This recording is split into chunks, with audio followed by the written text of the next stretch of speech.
Hello, my name is Stephanie Abrams. I'm the Executive Director of the New England Air Museum, and we are thrilled to have you here at our first hybrid, mostly in person, a little virtual, Business After Hours, because we've been virtual ever since the beginning of COVID. For those of you who are here, as you've wandered through the museum, I'm sure that you could see there are many, many new things. We have new exhibits, we have interactive kiosks, we have virtual reality. For those of you who are virtual, if you download the NEAM app, you can actually still enjoy our virtual reality wherever you are.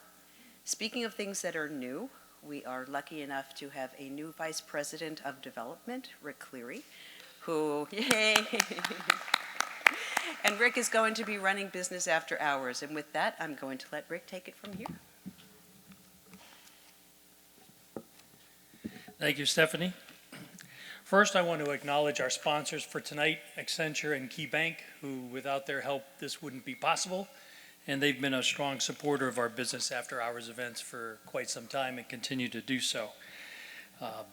Thank you all for attending tonight.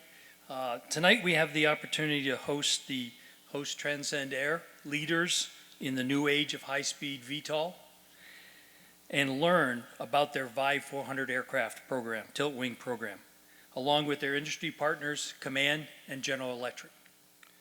The VI 400 will provide high-speed transport from Midtown to Midtown, and we look forward to hearing how their program is proceeding and when this program will transition into full-scale development with a full-scale aircraft.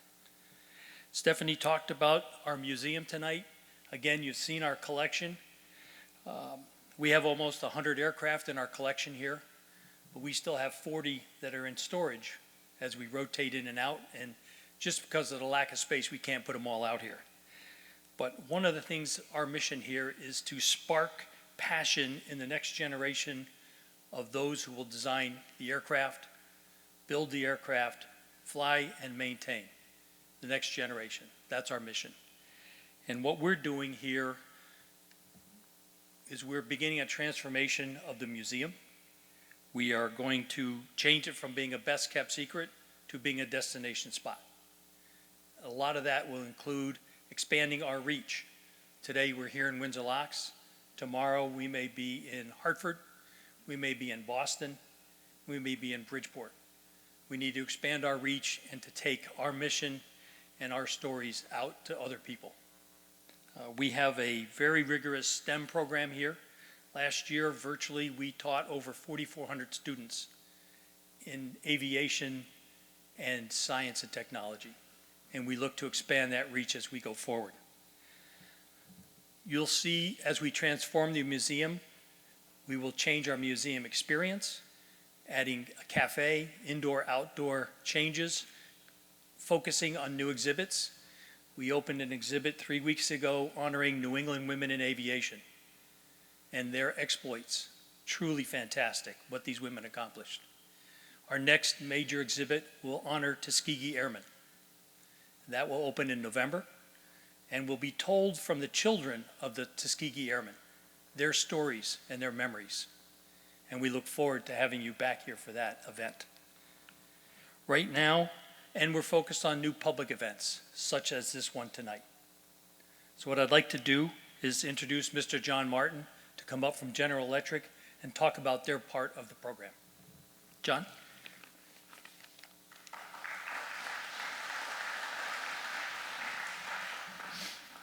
Good evening, I'm John Martin. I'm the Director of Advanced Programs for GE Aviation. We're up in Lynn, Massachusetts, and we're excited to be part of the Transcend program here. Just a little history is kind of interesting. You know, we're sitting between some GE engines here. That engine over there is the J31. That's the first jet engine produced in the U.S.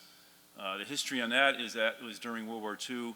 A British design was brought into the U.S. as a secret program, and they picked Lynn, Massachusetts, because we built turbochargers in the day, and that became the first jet engine. So it's now, we're coming up on the 80th anniversary of the first jet engine in Lynn next week. So next week will be the 80th year that first fired up in 1942. That version of it is the production version which occurred a year later. So interesting to see that here. And over here is on the A-10. That's our TF-34 that powered the A-10. TF-34 actually derived also from a turboshaft engine, and it's done very well in the A-10, and it became a commercial version that powers most of the 50 and the 70-seat regional jets today. So it's great seeing a couple of our products here in the museum. Relative to the Transcend, Transcend is going to use, I say, the latest version of our T700 family. T700 family engine started way back in the 1970s after Vietnam War. Our Army was looking for something that was more efficient, better power to weight, more maintainable, and that became the T700. Over the years, we've evolved it from about 1,500 horsepower up to 2,700 horsepower, and that's the version that would be used in the Transcend. It's called the CT7-8. It's used on a number of different, mostly helicopter applications. So excited to work with Transcend on that. And just to note that we're continuing developing, new engines. And just 2 weeks ago, we fired up what's called the T901, and that will eventually be the next generation of our engine. That's be a 3,000 horsepower engine, and that's now underway under an Army program. Will eventually replace T700s and Blackhawks and Apaches. So with that, turn over to Greg.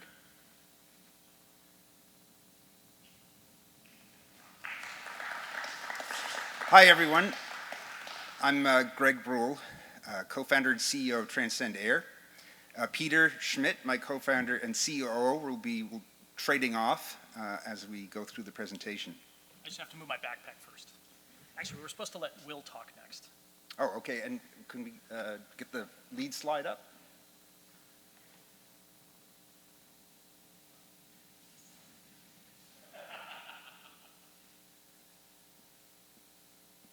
Good evening. I'm Will Zmyndak. I'm the VP GM of the Kaman facility at Jacksonville, Florida.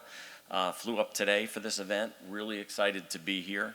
What I love about this is an industry disruptor, and we wanted to be a part of that. This is a fantastic aircraft. We will be doing most of the structure, if not all the structure on this. A lot of the work will be done in Jacksonville, but we'll use other Kaman facilities to do that work. And what I love about it is it really translates well to our history at Kaman. And when you talk about groundbreaking and innovative, Mr. Kaman was that. All you need to do is take a look at the helicopters that are sitting over to our right here, the Sea Sprite, the Husky, and the K-225, the first turbine aircraft, and how important he was to the industry and how important he was to aviation as a whole in the U.S. And clearly, this aircraft here has the capability and the ability to do the same thing. And so we're proud to be a part of this. We're proud to be able to tie the two companies' legacies together. We think that they mesh very well, and we really look forward to working on this program over the next couple of years and beyond that. So thank you very much. I do have a couple personal notes. I know you're talking about some of the GE stuff. My father was checked out on that aircraft right there. He was also checked out on that aircraft right there. He was a B-17 pilot, flew 31 missions, and when I walked in here, I've never been here before because I'm located in Florida. I was amazed to see those. And believe it or not, we are actually building a re-wing structure for that A-10 right now because they're going to continue to fly those for the next 10 to 12 years. So a lot of ties here between Kaman and what we're going to be doing going forward. So thank you very much and appreciate it.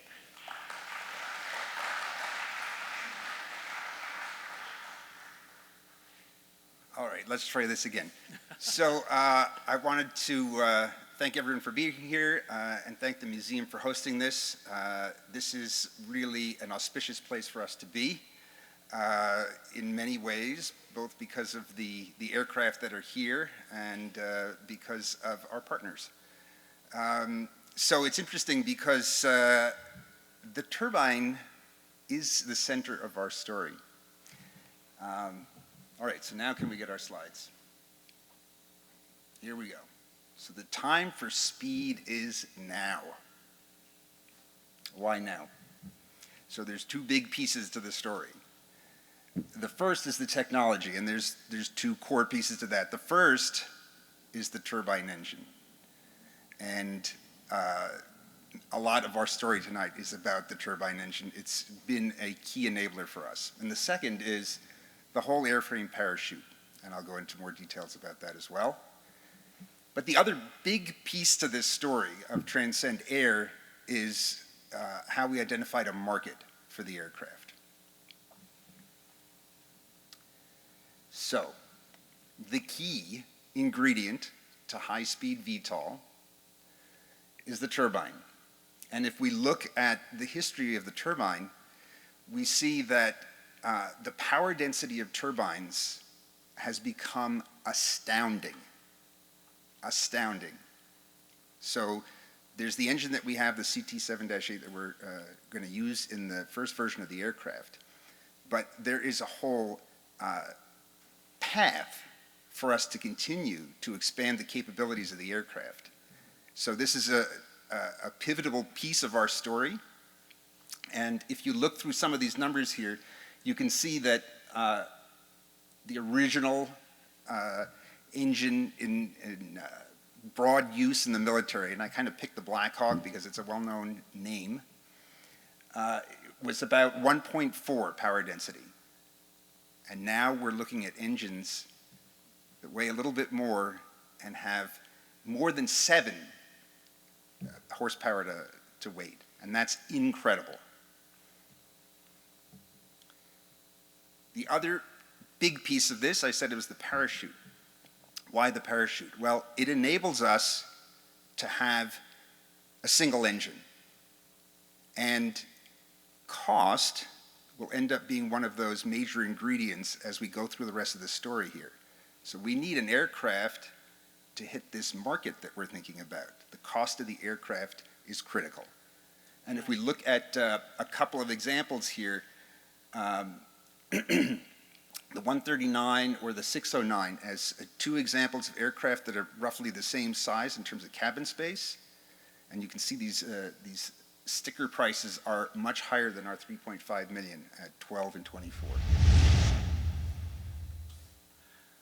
So not everybody here may be aware that for the past 20 years, the Cirrus aircraft family has flown with whole airframe parachutes.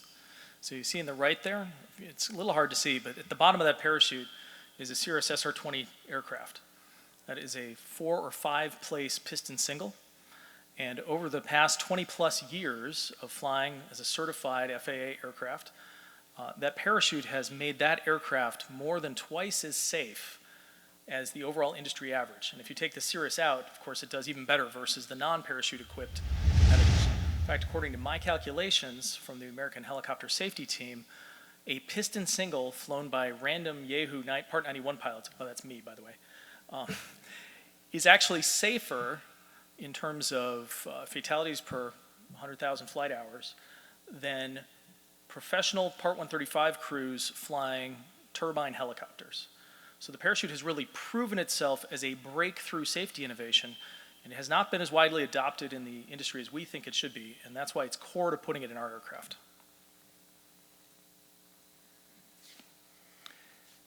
So big decision for us. If you want a low-cost aircraft, you need a plan form which basically describes how does the aircraft go together. Where is the propulsion? If it's a VTOL aircraft, how do you transfer the propulsion from one direction to the other? So we chose the tilt wing plan form fairly early on in the program. In fact, it dates back to my previous company, Electron Aircraft. And as far as we see, this is the most efficient mechanism plan form out there for high-speed VTOL. It really is hard to beat. And what we're going to do now actually is show you a couple of examples of aircraft in this category that first flew in the 50s, 60s, and 70s. So let's cue up the video.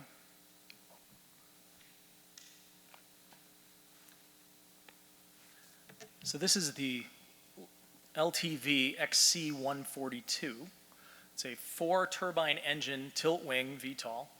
It's about 2/3 of the scale of the current V-22 tilt rotor.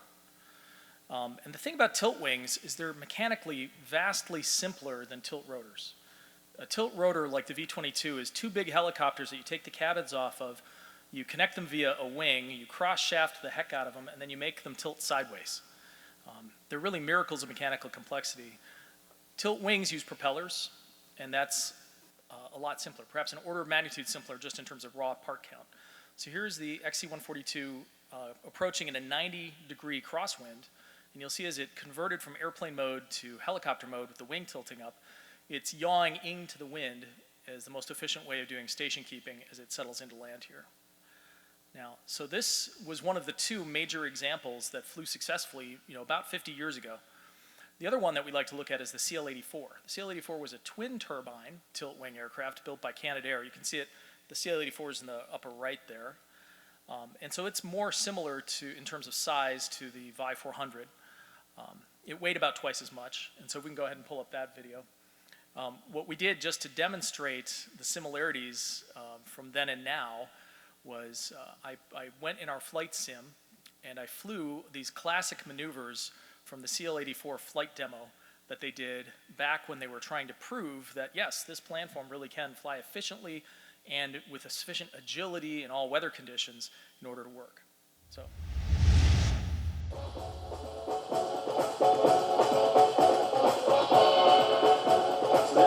That's a CL-84 in flight during flight test. They built 7 of these aircraft. They conducted a very successful flight test campaign with them. They really focused on the military application back then. The Vietnam War was still underway.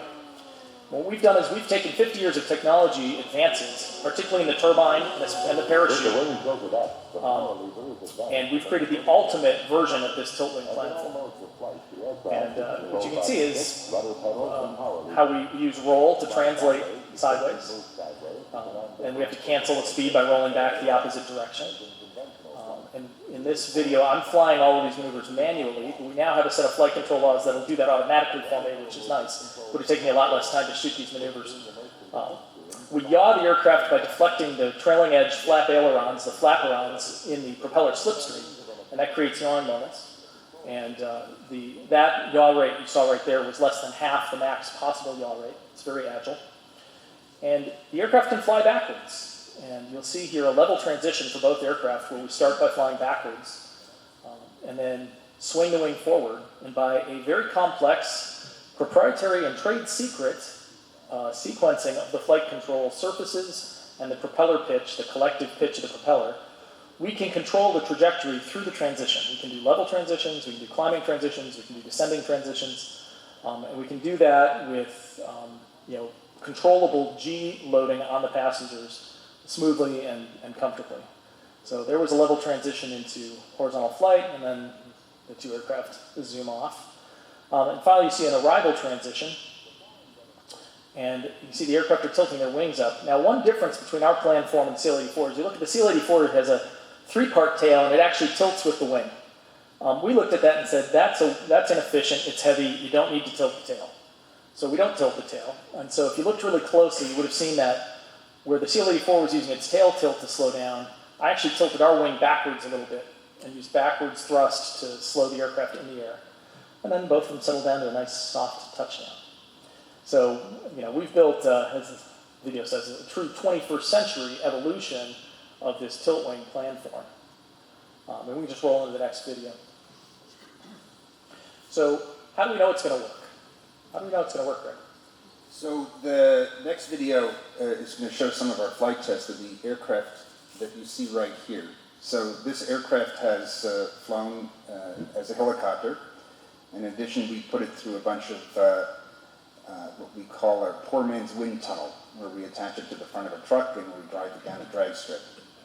I just want to point out that the team that built this aircraft is sitting in the front row here, so if you have any questions, detailed questions about the aircraft, you guys should stand up. You guys should stand up and. Stand up.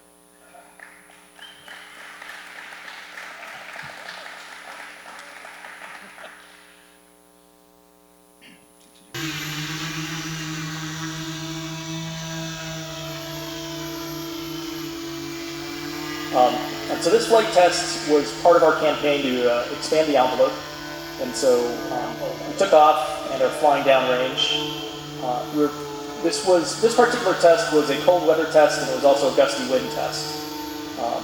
So I'm glad when you see it following a fairly stable flight path. I'm happy to report that that's because we were able to handle the gustiness that was there. That landing was smooth enough so Greg didn't yell at me, so that's good. So yeah, we go ahead and roll into the next video. So we have over 100 hours of flight time on this hull, and it has a sister ship. This is the first of the series, has a sister ship that has a bit less time on it. And we learned a ton of valuable stuff. So these aircraft served initially as flight test articles to confirm the dynamic responsiveness of the planform and helicopter mode, because there were concerns about that. There was an ideological battle, sort of a Mac versus PC battle between tilt rotors and tilt rotors back in the late 60s, early 70s. And the tilt rotor won. We'll come back and talk about why. But that still sort of lingers. And so in the rotorcraft community, there's a bias against tilters. So we had to show that, yes, it's agile. And here's the rolling wind tunnel. Not rolling wind tunnel. We built it down to a truck. It's actually a lot more useful than, can you run that again, please? It's a lot more useful in a real wind tunnel because we can schedule it whenever we want to. We're running up at New England Dragway in Epping, New Hampshire. You can see all the tufts on the hull. The wing is also tufted in the horizontal stabilizer, the vertical stabilizers.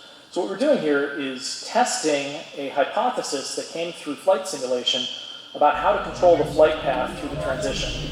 And the reason this video cuts off so soon for this is that right at the point where it cuts off, some of our secret sauce would be revealed. And so we haven't shown that to anyone. It's trade secret for now. But we have told our third-party aerodynamic experts about it, got their cross-check. And when we told one of those industry experts who consults to us, he went like this.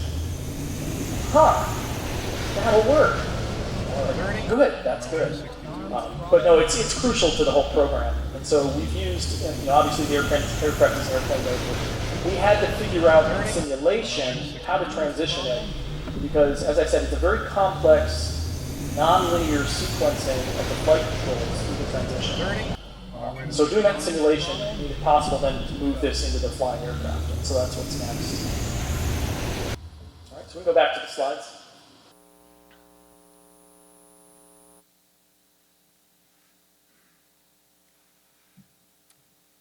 So let's talk about some details of the aircraft itself. First thing to mention, of course, is the speed, 356 knots, 410 miles an hour, and this is just the beginning.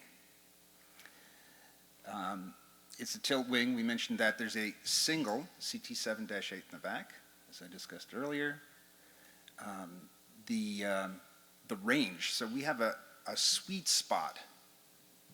Again, we took a fairly pragmatic approach to this, designing this aircraft. And what that meant was figure out what market we're going to go after and then what technology will meet that market. Nobody else does that. I really couldn't believe nobody else in aviation does that. But we started with a market and we said, what does it need to meet it? And I think much of that was as a result of where we were coming from. So we both started in the software world. We both transitioned to aviation about a decade ago. And when you come in from the outside, there's a lot of excitement. So I really thought that VTOL was cool. But then when you start to really get into the details, you're a little disappointed. You're looking around for where are all the Howard Hughes? Where are all the the Cessnas and Beaches that were started 100 years ago? So that's what drove our pragmatic approach. We wanted to identify a big enough market that it would cover the costs of certification, building, design, certification of the aircraft.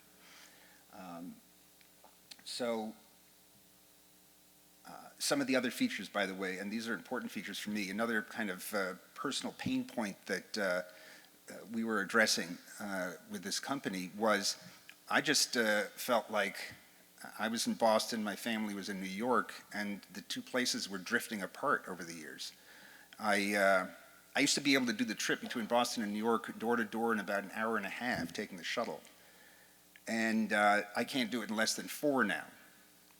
So, you know, part of the story for me was, well, how do you compress that time so I can go down and see my family and do the whole thing in a day?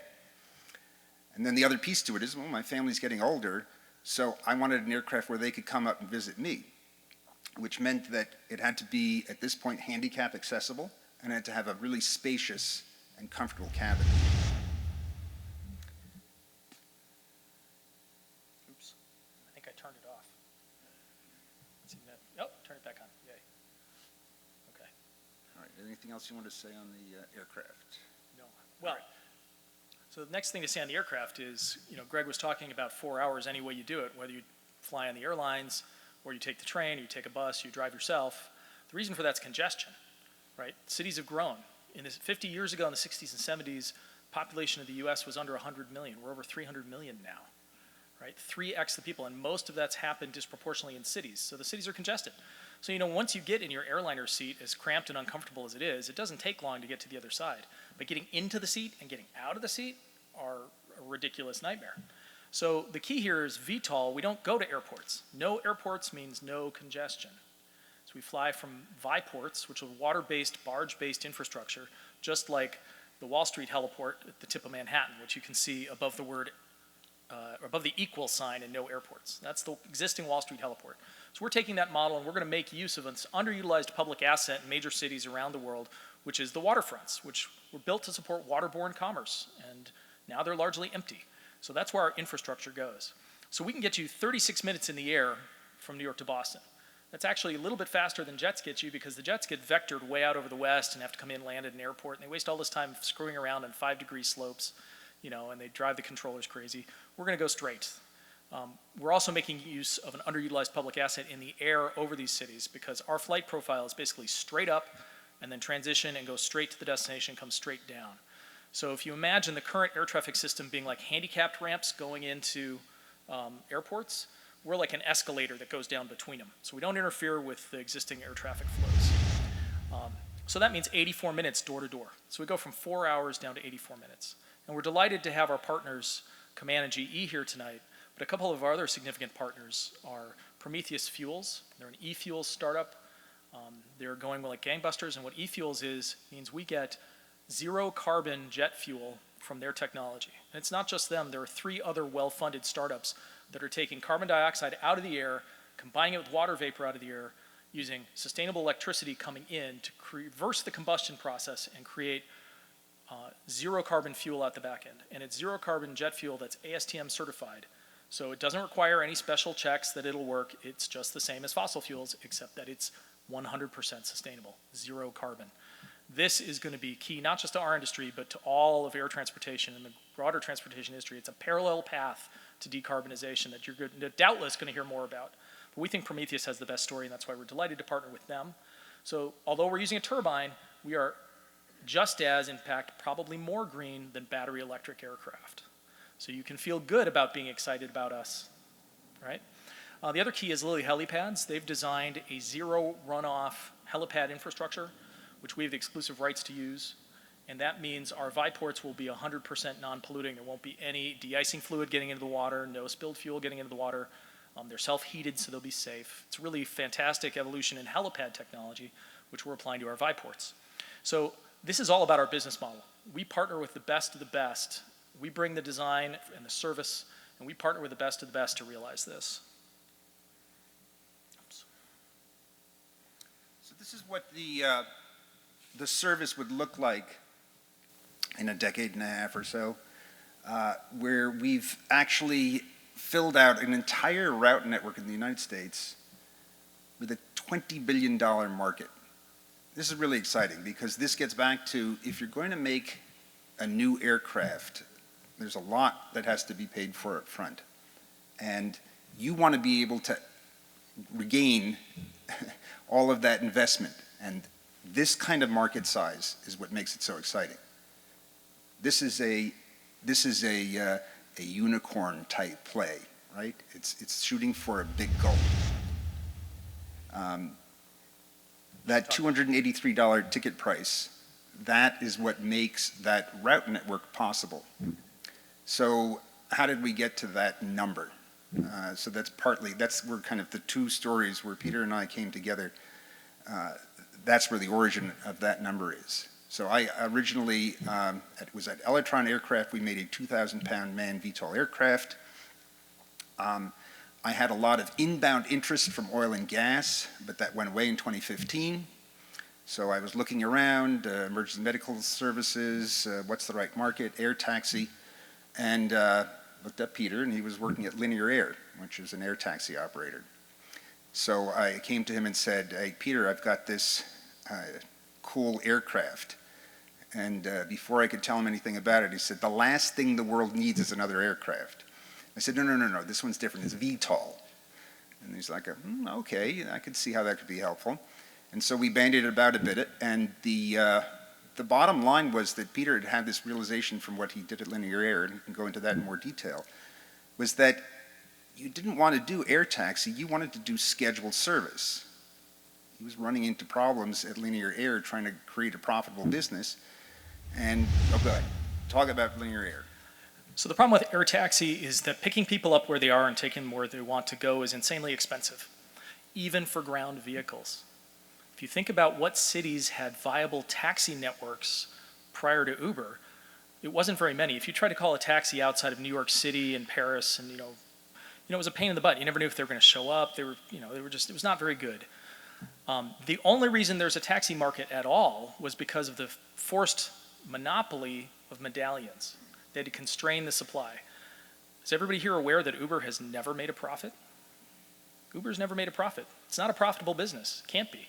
Now imagine when you take an unprofitable business that only succeeds through a regulated monopoly on the ground, and you try and do it with vehicles, aircraft, that are going to cost somewhere like 100 to 1,000 times more, and have an energy requirement that's 3 to 10 times, and now you're going to do air taxi with that? Well, it turns out it doesn't work. I tried it at Linear Air. I wore my Linear Air shirt tonight just to prove it. It's easier than showing the scars on my back. And it's the empty legs that kill you with this. That's part of it, right? To do that one trip, you're moving the aircraft empty, you're picking the person up, you're dropping them off, you're moving empty somewhere else. They got to cover all of those costs. Well, what happens is that drives the price up to a point where it's not interesting to people. They can't afford it. So scheduled service is not enough. You need to be able to fill the seats. And not only do you need to be full of seats, you need to keep the aircraft moving full of passengers. Southwest used to have the slogan "Wheels Up," which meant they're not making money unless the wheels are in the aircraft and it's flying. So speed matters to us because we can do more round trips per day. You can't do Boston, New York profitably with helicopters because they're too slow. Right? They spend too much time in the air beating it up. You can't get even 3 round trips a day on a helicopter between Boston and New York. And it turns out with these kinds of aircraft, 4 is the break-even point where you start making money. We can do 6 per day in Boston, New York. That's very profitable. But that depends, and this is where we get back to market, not on the technology. It depends on there being enough market demand that I can fill all the seats in the aircraft in both directions. Turns out that based on Bureau of Transportation statistics, approximately 6,000 people a day fly from New York to Boston or fly from Boston to New York. That demand is symmetrical. They don't stay there, they go back, which is a good thing because otherwise Boston would fill up with New Yorkers. So symmetrical demand, high demand is what VTOL is the key to, right? We're in the middle of cities where there's a lot of travelers who want to go to other cities. This is what I learned at Linear Air. Operating small aircraft, same size, fixed wing, which are cheaper to operate than VTOL, even our VTOL, because they don't have to carry their landing strip with them, which is what a VTOL does. Couldn't make money because it's not a compelling value proposition. There aren't enough people near enough to the reliever airport so that you can get enough demand to make it cheap. I'm approximately the only person in the world who's learned this the hard way, which is why we have a special take on this market. And when Greg told me VTOL, I suddenly realized, that is the key to getting to symmetric demand. So this is a critical aspect of our entire strategic approach.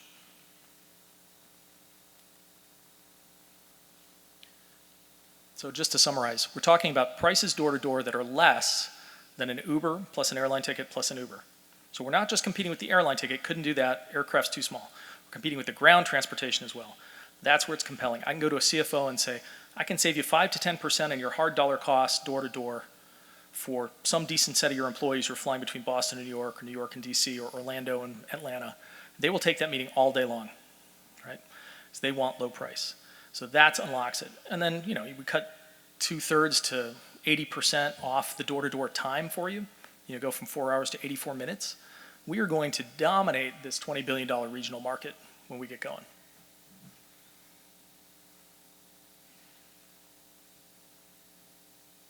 All right, so the math on what does it look like when we're pitching this? So let me just give you a brief summary where we're at as a company in terms of the development of the aircraft. We founded the Transcend company. So I founded the predecessor company, Electron, in 2013. Transcend was started in 2017. And the development path was that we put most of our initial capital into the aircraft. So what we really wanted to understand was that we were going to build something that could actually work. And this is also as opposed to many of the other projects that are out there these days. So the value proposition when we're going and we're pitching this thing, and the stage that we're at now, is that we've flown these scale aircraft. We've brought in a chief engineer, actually someone out of Kaman. We have folks who worked on the 609 on the certification side, so we pulled together a great team. It's about 30 of us now. And we're at that stage in the program where, okay, now it's time for us to, we know that the design will work, now it's time for us to have a step up in terms of our fundraising and go to the next level. And one of the things that we're pitching when we're talking to investors is this multiple, the 24 times value. And so we're doing this comparison with a bunch of other categories of aircraft, so both fixed wing and helicopter. Why don't we do the other slide? Yeah, the next one. Which one? Oh, and it's not in there. Oh, that's from the other deck. Yeah. All right, do the math then. Yeah, so the math on this is compared to a medium twin executive helicopter like the S-76 or the AW-139. So the VI is 3 times faster. It costs 1/4 per mile in direct operating costs, so gas, maintenance. And we could sell it for half as much as an AW-139 and still make a lot of money on it. So you multiply that together, it's a 24x value advantage. Now, of course, would we actually sell it for half as much? No, hell no. We'll actually sell it for $12 million because we'll sell it to people who are going to look at an AW-139 like, hey, how'd you like to have the same cabin volume, go 3 times as fast? It'll cost less to maintain. They may not care about that, but their chief pilot might. And oh, by the way, it has a whole airframe parachute. And that turns out to be safer than auto rotations, even in the hands of professional Part 135 helicopter pilots. So safer, much cheaper, and it looks better too. So our market is not just the scheduled service ART, aerial regional transport business, although that's our primary driver. It's also, we're going to hollow out the VIP helicopter market. So the last interesting new development is the military component. So we're now on actually our second AFWorks, which is the Air Force, it's a special operations group there. And what we originally pitched was an interesting project having to do with the flight control. But the second project that we got involved in, which is the super interesting one, is the high-speed VTOL project.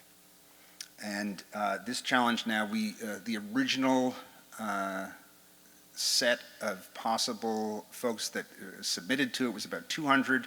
There were a couple of down selects. We are now down to 8 aircraft programs, 8 platforms they call them. And so we're one of those 8. This is an incredibly exciting development for us for a couple of reasons. The unfortunate one is the timing.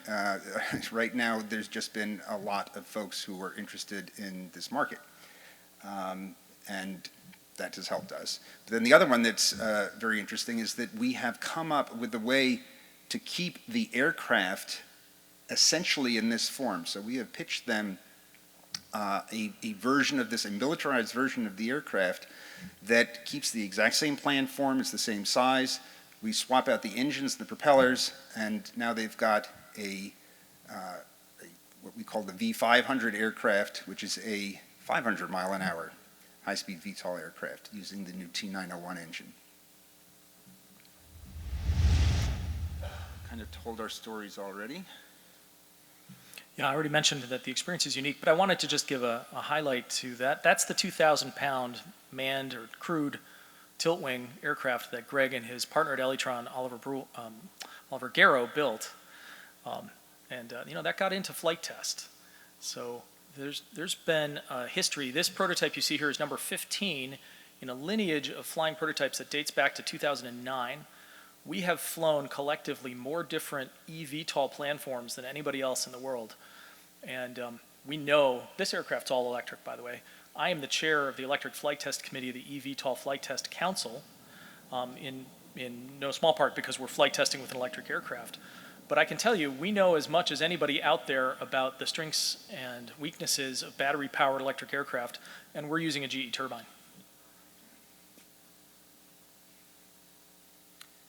So we talked a bit about the aircraft that we're in flight test with now. This one is actually, that's in the front now. It's our second aircraft, and it's out on the road as well. It's this strange pull between engineering and marketing at this point for these aircraft. So they have currently been on the road more than they have been in the air. Or if they're in the air, they're in a box. So that's the presentation. We'd love to take questions.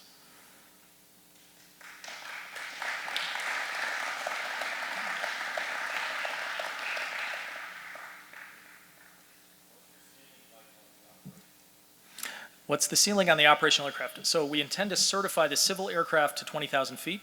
It will be pressurized. It will maintain an 8,000-foot cabin altitude up to there. The reason for 20,000 is that operationally we don't need to go higher. It doesn't help us to go any higher in our stage lengths. And that level of pressurization is cheaper than if we wanted to certify it up to like 38,000 or something. The airframe with this power plant, especially with the T901, should be capable of an ultimate service ceiling of like 40,000 feet. It could fly up in the 30s, but again, for its military missions, it'll probably spend its time between 15 and 20 when it's in, not in a contested area, and it'll be down on the deck in contested areas. So you have a turbine engine generating electricity to run electric motors for the props? We looked at that as the original design, and it turns out that the power we need is approximately 2 megawatts. 2,500 shaft horsepower is about 2 megawatts.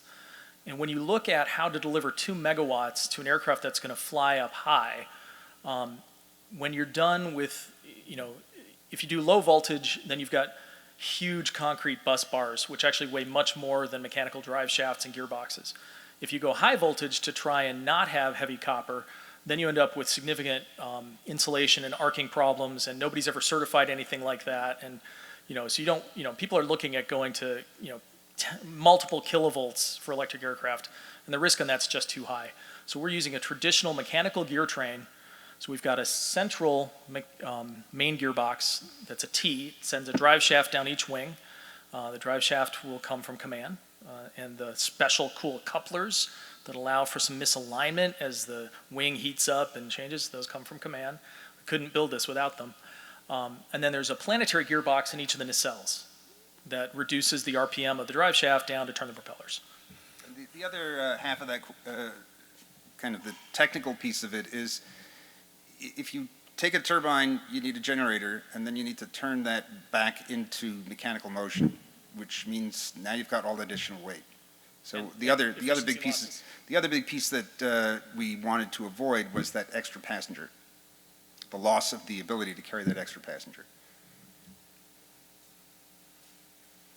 Can you explain how the whole aircraft parachute system works? So the question is, how does the whole airframe parachute system work? So Cirrus has certified 2 aircraft models, the SR-20, SR-22 family, which is a piston single, and they've certified their Vision Jet, which is a slightly smaller. It's a 6,000-pound aircraft. The Vi will be a 7,000-pound aircraft. So there is a handle in the ceiling of the aircraft that's covered by a Velcro safety cover. And in the event the aircraft departs controlled flight for any reason, can't be recovered, the pilot, and in our case the pilot and the crew, will be briefed. You pull the handle, yank it, and a rocket pulls the chute out of where it's packed. So it's packed inside a spot in the airframe. Ours will be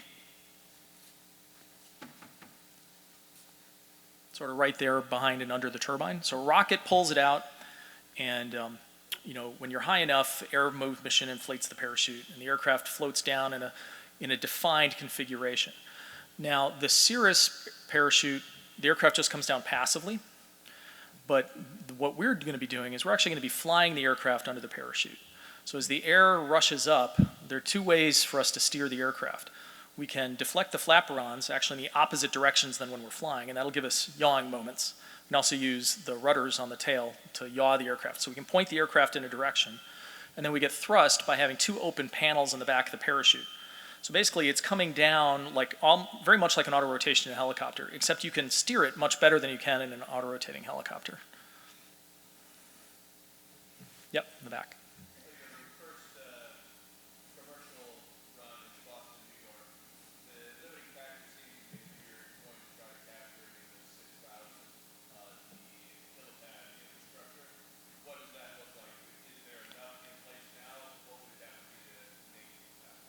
Yeah, that's a great question. So the question is, we're going to do Boston, New York. We need helipads.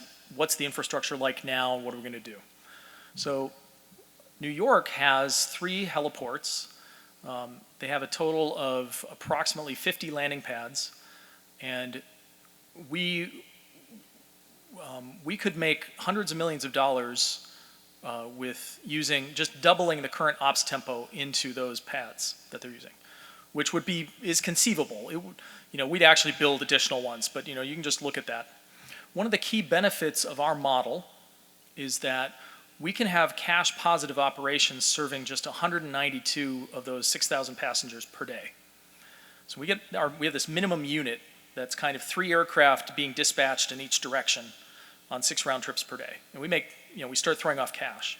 So unlike a lot of aviation business models, or Uber's model, which doesn't work, where people say, well, see, we lose money initially, but when you get to massive scale, suddenly you flip over and are profitable. Nuh-uh, we're not like that. We are profitable from the first route. So we have a design in conjunction with Lilly Helipads for a water-based, barge-based takeoff and landing infrastructure. And the beautiful thing about that is we're never low and loud over people, right? We come down over the water, and we touch down, and we take off up over the water, and we're out of earshot in like 45 seconds, straight up. So in Boston, there is no helipad infrastructure. GE tried to build a helipad when they moved the headquarters there, and due to mishandling of local politics, which is a very good object lesson for us, that was shot down.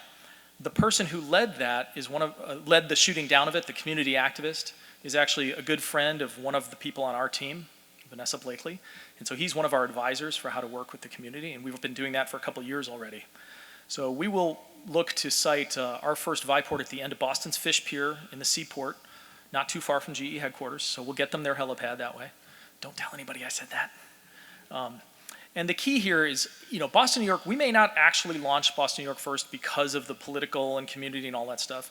It may be a more friendly area. It could be, Los Angeles to Las Vegas or Dallas to Houston, one of the other routes. But the fact is that we've understood that there's a political component to this, and that we had to start working that very early in the program.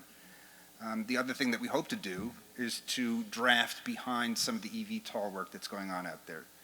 So they're kind of part the sea for us to a certain extent. Oh, white shirt here.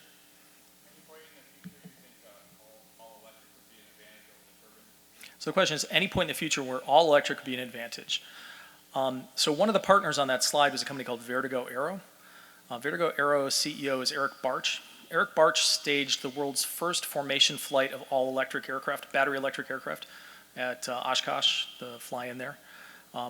Eric has overseen literally hundreds of electric aircraft designs coming to market both manned and electric models. He came to believe that the only way forward was hybrid electric, so they founded Vertigo Aero. Eric Lindbergh, the grandson of Charles Lindbergh, is a co-founder of Eric's, and they're doing very well. They are also in the same high-speed VTOL cohort with a novel turbine electric power plant. So we believe that the path to all electric is through, turbine electric eventually. But when you look at batteries, I did the work based on Argonne National Labs data of projecting battery capacity into the future. And battery capacity has a historic growth rate of 3% per year. There was a period when NiCad batteries came in where it was briefly 5% per year. And there are people in the industry who argue that 8% is the right number based on no data I can find. But if you project 8% per year out to when batteries would be good enough for this high-speed mission, right? The eVTOLs go short distances slowly. We need to go medium distances fast. It projects out to be about 2050. There will be no lithium left in the Earth's crust by then for us, so we'll have to do something else.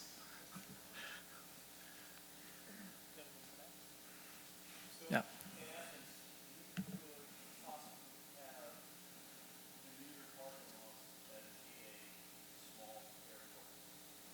So the question is, would we put commuter parking lots at small GE airports? And the answer is no.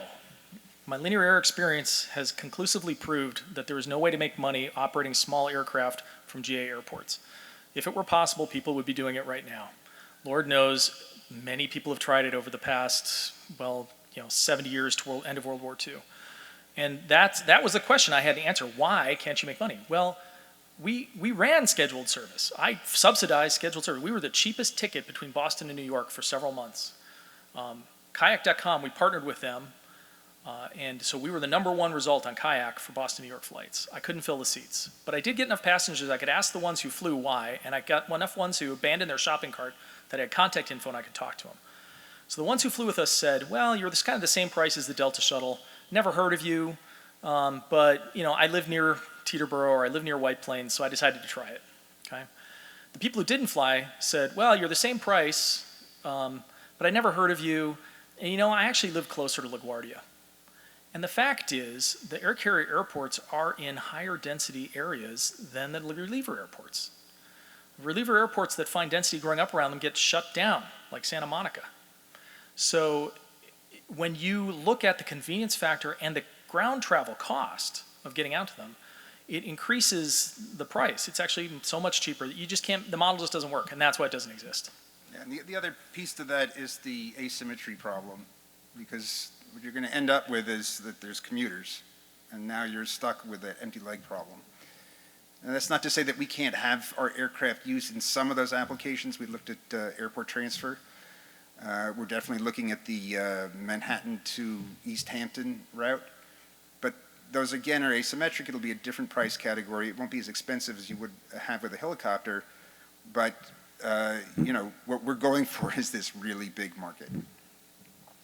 Yeah, and I hate to burst the bubble, but here's the problem. Everybody wants to go the same places at the same time, and that means empty's coming back, right? Everyone wants to go to work in the morning and come home at night. Everybody wants to go to the airport in the morning and come home at night. And everybody wants to go to the concert before it starts and come back after. And if you start running numbers on sortie rates, like if somebody, a BCG consultant asked me last week, well, what about putting a heliport or a vertiport on the roof of TD Garden where the Celtics play, and take people out of the garden?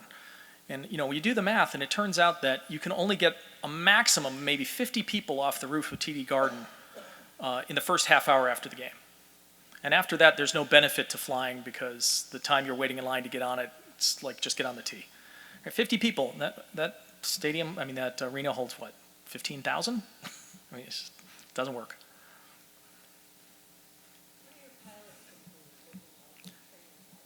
Great question. So what are the pilots going to look like? Well, the first thing is we are going to have the best job in professional aviation because all of our routes are out and backs.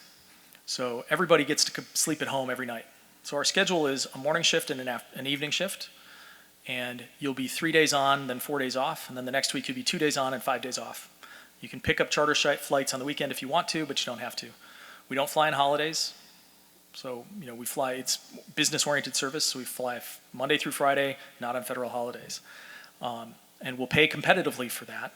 And you get turbine time. So if you think you might someday want to fly 747s across the world, or 787s across the world, you'll have lots of turbine time to credit towards that. So I'm not too worried about the pilot shortage, because I'm going to be sucking pilots out of everybody else's airline.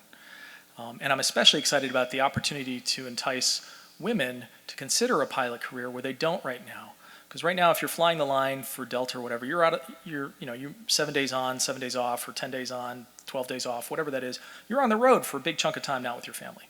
You're gonna be home every night flying for us. There's another aspect of this that's, again, we're drafting behind the eVTOLs with the work that they're doing with the FAA now. Their control, how you're the inceptors, how you actually manage the aircraft's path, is most likely going to be using something called simplified vehicle operations. And so this isn't going to look as complicated as, definitely not as a helicopter, but not even as a fixed-wing aircraft. So it should be an easier aircraft to fly, and that should allow for a larger pool of talent to fly the aircraft. Yep, in the back.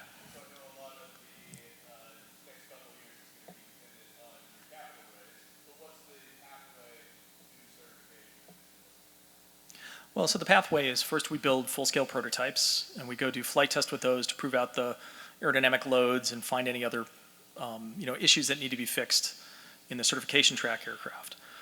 With the full-scale prototypes flying, I mean, those are going to be a great advertisement, marketing. We'll have one of the full-scale aircraft here, and you guys can all come back, and we'll do a flight demo. And that's going to help us raise the money we need to go through certification. Now, certification for us, our cert basis is very clear. We're using all off-the-shelf components on this aircraft.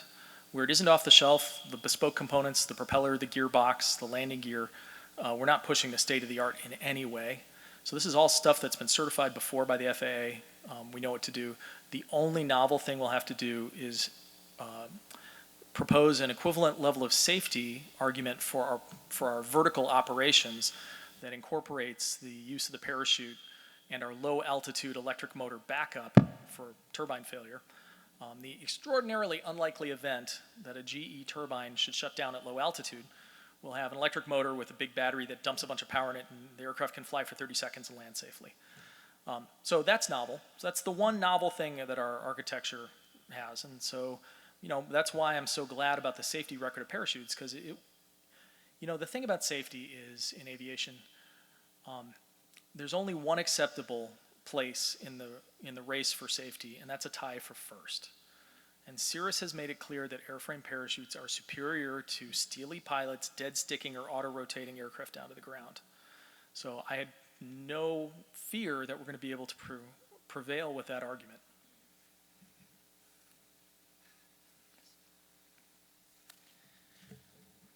So I want to thank everybody for coming tonight at our hybrid event, and I appreciate Greg and Peter and Will and John explaining the program to us, and we look forward to you bringing a full-scale demonstrator back. In recognition, I want to present each of you with our flight book, which talks about the museum and all the aircraft in our collection. Oh, thank you so much. Thank you. Appreciate it very much. And with that, we conclude. Thank you very much.